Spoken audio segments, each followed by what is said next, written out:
दोस्तों, इस दुनिया में जब भी प्रेम की मिसालें दी जाती हैं तो उसमें सबसे पहला नाम भगवान श्री कृष्ण और राधा जी का ही आता है। धार्मिक ग्रंथों के मुताबिक श्री कृष्ण को अपार प्रेम का प्रतीक माना जाता है और पुराणों के अनुसार ऐसा बताया जाता है कि श्री कृष्ण की 16,108 रानियां थी, जिसमें से रुक्मणी और सत्यभामा उनकी सबसे मनपसंद रानियां थी। इसके अलावा ये भी बताया जाता है कि श्री कृष्ण अपने बचपन में गोपियों के साथ गोकुल में रास लीला किया करते थे, जिनकी कहानियां आज भी सबसे ज्यादा मशहूर हैं। लेकिन दोस्तों, क्या आपने कभी ये सोचा है कि सभी को प्रेम सिखाने वाले श्री कृष्ण का नाम आज भी केवल और केवल राधा जी के साथ ही क्यों लिया जाता है? आपने जब भी कृष्ण भक्तों को देखा होगा तो गौर किया होगा कि वो हमेशा ही राधे श्याम नाम का ही जप करते हैं। इस दुनिया में जब भी श्री कृष्ण और राधा जी के प्रेम का कहीं जिक्र किया जाता है तो सभी के मन में अक्सर ये सवाल उठता है कि आखिर श्री कृष्ण और राधा जी के बीच इतना अधिक प्रेम होते हुए भी इन दोनों ने आपस में विवाह क्यों नहीं किया। दोस्तों, अगर आप भी जानना चाहते हैं कि श्री कृष्ण और राधा जी का विवाह किन कारणों से नहीं हुआ था, तो बने रहिए हमारे साथ वीडियो के एंड तक। नमस्कार दोस्तों, स्वागत है आप सभी का एक बार फिर से। पद्म पुराण के अनुसार ऐसा बताया जाता है कि राधा जी विष्णु भामा नाम के ग्वाले की बेटी थी और उनका जन्म यमुना नदी के पास रावल नाम के एक गांव में हुआ था। कुछ समय के बाद राधा जी के पिता बरसाना गांव में आकर बस गए थे, लेकिन दूसरी तरफ कुछ विद्वानों का ऐसा मानना है कि राधा जी का जन्म बरसाना गांव में ही हुआ था। इसी के साथ ब्रह्म वैवर्त पुराण के अनुसार ये बताया गया है कि राधा जी श्री कृष्ण से उम्र में 5 साल बड़ी थी और उनकी सबसे अच्छी मित्र भी थी।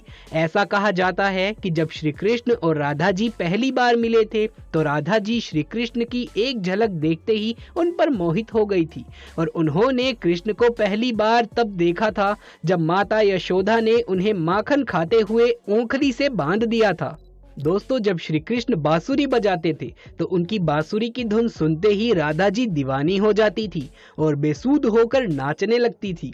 इसके साथ साथ ये बताया जाता है कि राधा जी श्री कृष्ण की बांसुरी की धुन में इतना खो जाती थी कि उन्हें अपने घर का भी ध्यान नहीं रहता था, जिस वजह से समाज के लोगों ने राधा जी को ताने मारना चालू कर दिया और इस बात को लेकर राधा जी के घर वालों ने उनका घर से निकलना बंद कर दिया। लेकिन जब श्री कृष्ण जी को ये बात पता चली कि राधा जी के घर वालों ने उनका घर से निकलना बंद कर दिया है तो उन्होंने ये बात यशोदा मैया को बताई और वो राधा जी से विवाह करने की जिद करने लगे। लेकिन लाख कोशिशें करने के बावजूद भी श्री कृष्ण माता यशोदा को नहीं मना पाए और माता यशोदा ने श्री कृष्ण को ये कहकर टाल दिया कि एक तरफ तो राधा जी उनसे उम्र में 5 साल बड़ी है और दूसरी तरफ उनका विवाह भी पहले से ही तय हो चुका है। यशोदा माता ने जब ये बात नंद महाराज को बताई तो उन्होंने भी श्री कृष्ण को बहुत समझाया और राधा जी से विवाह ना करने की सलाह दी। लेकिन इतना समझाने के बावजूद भी जब श्री कृष्ण राधा जी से विवाह करने की जिद नहीं छोड़ रहे थे तब नंद महाराज श्री कृष्ण को ऋषि गर्ग के पास ले गए और जब श्री कृष्ण ऋषि गर्ग के पास गए तो ऋषि गर्ग ने श्री कृष्ण को बताया कि उनके असली माता पिता देवकी और वासुदेव हैं, जिनको उनके मामा कंस ने बंदी बनाकर रखा है। इसके साथ साथ ऋषि गर्ग ने श्री कृष्ण को ये भी समझाया कि उनका जन्म केवल और केवल दुष्टों का नाश और धर्म की स्थापना करने के लिए हुआ है। और जब ऋषि गर्ग ने श्री कृष्ण को उनकी वास्तविकता से परिचय कराया तभी से राधा जी और श्री कृष्ण के बीच दूरियां पैदा होना शुरू हो गई। कुछ समय बाद श्री कृष्ण जब और बड़े हुए तो उन्हें कंस के बुलाने पर वृंदावन छोड़कर जाना पड़ा। कहा जाता है कि जब श्री कृष्ण वृंदावन छोड़कर मथुरा जा रहे थे तो वो चुपके से राधा जी के घर उनसे मिलने पहुंचे थे और उनसे बिना कुछ कहे ही उनको अपनी बांसुरी तोहफे में दे दी थी। इसके कुछ समय बाद ही श्री कृष्ण बड़े भाई बलराम जी के साथ वृंदावन को छोड़कर मथुरा की ओर रवाना हुए और ऐसा बताया जाता है कि जब श्री कृष्ण वृंदावन छोड़कर मथुरा चले गए तो राधा जी उनकी यादों में फूट फूट कर रोती थी और समाज के दबाव में आकर उन्हें ना चाहते हुए भी अपने पिता की इच्छा के अनुसार किसी और से विवाह करना पड़ा।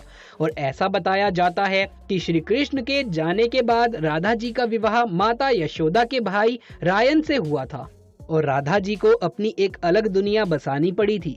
राधा जी का विवाह होने के बावजूद भी जब उन्हें श्री कृष्ण की याद आती थी तो वो अक्सर बांसुरी बजाकर उनकी यादों में लीन हो जाती थी। वैसे दोस्तों, श्री कृष्ण और राधा जी का विवाह ना होने के पीछे दो कथाएं भी प्रचलित हैं, जिनमें से पहली कथा के अनुसार ये बताया जाता है कि ऋषि शंकराचार्य भगवान विष्णु से भी ज्यादा ज्ञानी थे, लेकिन इसके बावजूद भी देवराज इंद्र ने शंकराचार्य के बजाय भगवान विष्णु को अपना गुरु बना लिया। जब शंकराचार्य ने ये सब अपनी आंखों से देखा तो उन्होंने इसे अपना अपमान समझकर असुरों को शिक्षा देना शुरू कर दिया और उनके गुरु बन गए। असुरों का गुरु बनते ही शंकराचार्य ने देवराज इंद्र से अपना अपमान का बदला लेने की ठानी, लेकिन उनके सामने ये समस्या खड़ी थी कि देवताओं को तो अमरता का वरदान मिला हुआ है, लेकिन राक्षसों को ऐसा कोई वरदान प्राप्त नहीं था। इसी वजह से राक्षस कभी भी देवता से जीत नहीं पाते थे। इस समस्या को सुलझाने के लिए असुर गुरु शंकराचार्य ने भगवान शिव की घोर तपस्या करी और उन्हें प्रसन्न किया। इसी के साथ साथ शंकराचार्य ने भगवान शिव को ही अपना गुरु बना लिया। भगवान शिव को अपना गुरु बनाते ही शंकराचार्य जी ने उनसे मृत संजीवनी वरदान पाने की सोची। दोस्तों, आपको बता दें कि संजीवनी वरदान एक ऐसा वरदान है जिससे किसी भी मरे हुए इंसान को वापस जिंदा किया जा सकता है। मृत संजीवनी वरदान के लिए जब शंकराचार्य भगवान शिव की तपस्या करने जा रहे थे तो उन्होंने सभी राक्षसों को अपने माता पिता ऋषि भृगु और काव्य माता की कुटिया में रहने के लिए कहा, ताकि उनके होते हुए कोई भी देवता राक्षसों को नुकसान ना पहुंचा सके।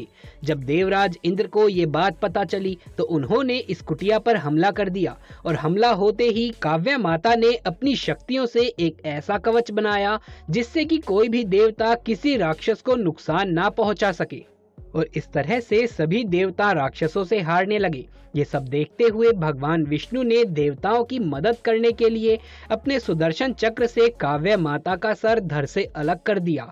हालांकि ऋषि भृगु ने अपनी पत्नी यानी कि काव्यमती को कामधेनु गाय की मदद से वापस जिंदा तो कर लिया, लेकिन इसके साथ साथ उन्होंने भगवान विष्णु को ये श्राप दिया कि उन्हें इस धरती पर जन्म लेकर पत्नी वियोग सहना पड़ेगा। और दोस्तों, बताया जाता है कि ऋषि भृगु के द्वारा दिए गए श्राप की वजह से ही श्री कृष्ण जी का विवाह राधा जी के साथ नहीं हो पाया था। ऐसा इसलिए क्योंकि भगवान विष्णु ने ही श्री कृष्ण के अवतार में इस धरती पर जन्म लिया था।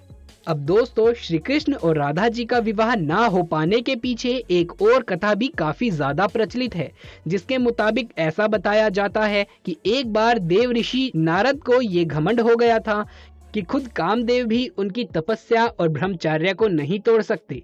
ये सब देखते हुए भगवान विष्णु ने सोचा कि क्यों ना देव ऋषि नारद का ये घमंड तोड़ा जाए। और जब देव ऋषि नारद एक बार रास्ते में कहीं जा रहे थे तो उन्हें एक बहुत ही सुंदर नगर दिखाई दिया, जहां माता लक्ष्मी के स्वयंवर का आयोजन किया जा रहा था। जब नारद मुनि उस नगर में गए और माता लक्ष्मी को एक झलक देखते ही वो उन पर मोहित हो गए। लक्ष्मी जी के रूप और सौंदर्य को देखकर देव ऋषि नारद का ब्रह्मचर्य तो भंग हो ही चुका था। इसके लिए उन्होंने सोचा कि क्यों ना इस स्वयंवर में भाग ले लिया जाए। लेकिन इससे पहले देव ऋषि नारद भगवान विष्णु के पास गए और उनसे कहा कि आप अपना सुंदर रूप मुझे दे दीजिए और मुझे हरि जैसा बना दीजिए।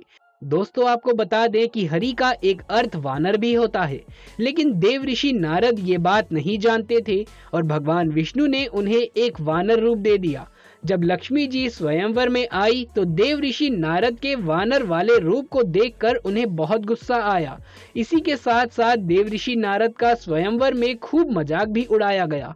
उसी समय की बात है कि भगवान विष्णु भी एक राजा का भेष रखकर उसी स्वयंवर में आ गए और भगवान विष्णु के सौंदर्य रूप को देखते ही लक्ष्मी जी ने उन्हें अपने पति के रूप में चुन लिया।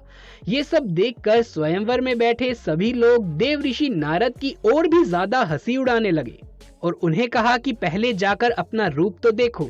जब देव ऋषि नारद ने शीशे में जाकर अपना रूप देखा तो उन्हें अपना वानर वाला रूप देखकर बहुत गुस्सा आया। इसी के साथ साथ देव ऋषि नारद भगवान विष्णु को भला बुरा कहने लगे। और उन्हें श्राप दे दिया कि जिस तरह से मैं स्त्री वियोग में तड़प रहा हूँ, उसी तरह तुम्हें भी अपने हर जन्म में स्त्री वियोग सहना पड़ेगा। लेकिन इसके कुछ समय बाद नारद मुनि को अपनी गलती का एहसास हुआ और उन्होंने भगवान विष्णु से इस बात के लिए क्षमा मांगी। इसके बाद भगवान विष्णु ने नारद मुनि को क्षमा करते हुए बताया कि ये सब तो उनकी ही माया थी। वैसे दोस्तों, कमेंट करके बताइए कि आपको क्या लगता है, इनमें से किस श्राप के कारण श्री कृष्ण और राधा जी का विवाह नहीं हो पाया। फिलहाल आज के लिए इस वीडियो में इतना ही। उम्मीद है ये वीडियो आपको अच्छा लगा होगा। यदि ये वीडियो पसंद आया हो तो इसे एक लाइक करके अपने दोस्तों और रिश्तेदारों में ज्यादा से ज्यादा शेयर कर दें। कमेंट बॉक्स में जय श्री कृष्ण राधे राधे लिखना बिल्कुल भी ना भूलें। यदि आगे भी ऐसे वीडियोस देखते रहना चाहते हैं तो चैनल को सब्सक्राइब करके पास वाले बेल आइकन को दबा लें। जल्द मुलाकात होगी आपसे किसी अगली वीडियो में। तब तक के लिए आप सभी का धन्यवाद।